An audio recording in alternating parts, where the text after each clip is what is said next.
আজকে কোনো travel blog নিয়ে আসিনি আমি। আজকে ঘাটাল বাজারের পরিস্থিতি বন্যাতে কিরকম হয় সেটাই আপনাদের দেখাবো। এই রাস্তাটি হচ্ছে ঘাটাল বাস স্ট্যান্ডের গা দিয়ে যেই রাস্তাটা চলে যাচ্ছে বাজারের উদ্দেশ্যে, যেখানে নৌকো দাঁড়িয়ে আছে। বাজারের আশেপাশের মানুষজন যারা থাকেন, যাদের বাড়ি আছে, তারা এই নৌকোয় করে যাতায়াত করেন। অনেকে আবার হেঁটেই যান পুরোটাই, মানে প্রায় গলা অবধি জল পেরিয়ে হয়তো যেতে হয়।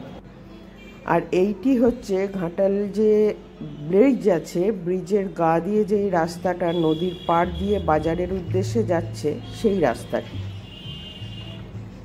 চলুন এগিয়ে যাই এই রাস্তা ধরে। দেখুন বাজারের কি হাল। পুজোর আগে সাধারণত বাজারে কি মানে প্রচণ্ড ভিড় হয়, যেখানে ঘাটাল বাজারের অবস্থা কি দেখুন। মানুষজন তো দূরের কথা, যারা দোকানদার, যারা পুজোর স্টক তুলেছে, তাদের কি অবস্থা বলুন তো।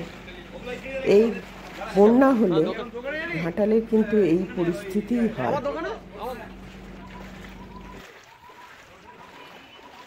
এই এরিয়াতে যেমন দোকানগুলো আছে, সেই রকম এই এরিয়াতে কিন্তু অনেক বসত বাড়িও আছে।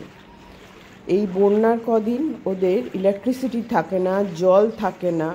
বন্যা হবে জেনে তাদের সব কিছু স্টোর করে রাখতে হয়। ইলেকট্রিসিটি তো স্টোর করা যায় না, জলটাই তারা স্টোর করে রাখে।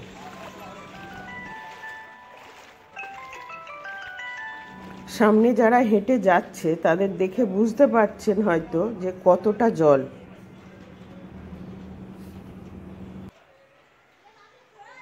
এখানে বলে রাখি, আমি কিন্তু এই ঘাটালেই বাস করি।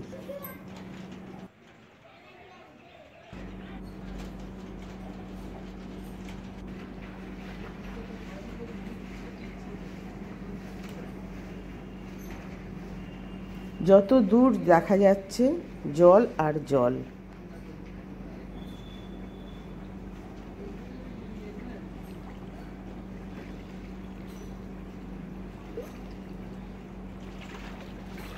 এইটি হচ্ছে ঘাটাল কুঠি বাজারের গেট।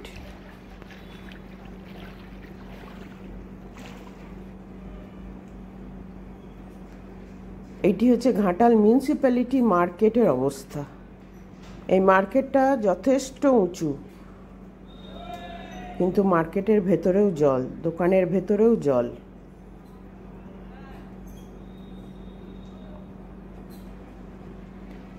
মিউনিসিপ্যালিটি অফিসের এরিয়াটাই এই অবস্থা।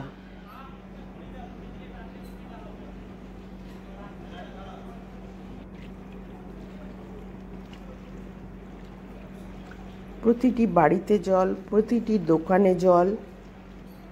যেই বাড়িগুলো উঁচু, বহু পুরনো বাড়ি, অনেক উঁচু করে তৈরি করা, কারণ ঘাটালের এই বন্যা পরিস্থিতি তো বহু কাল ধরে হয়ে আসছে। তাই বেশ কিছু বাড়ি যেগুলো বহু পুরনো, তাদের কিন্তু অনেকটাই উঁচু বাড়ি।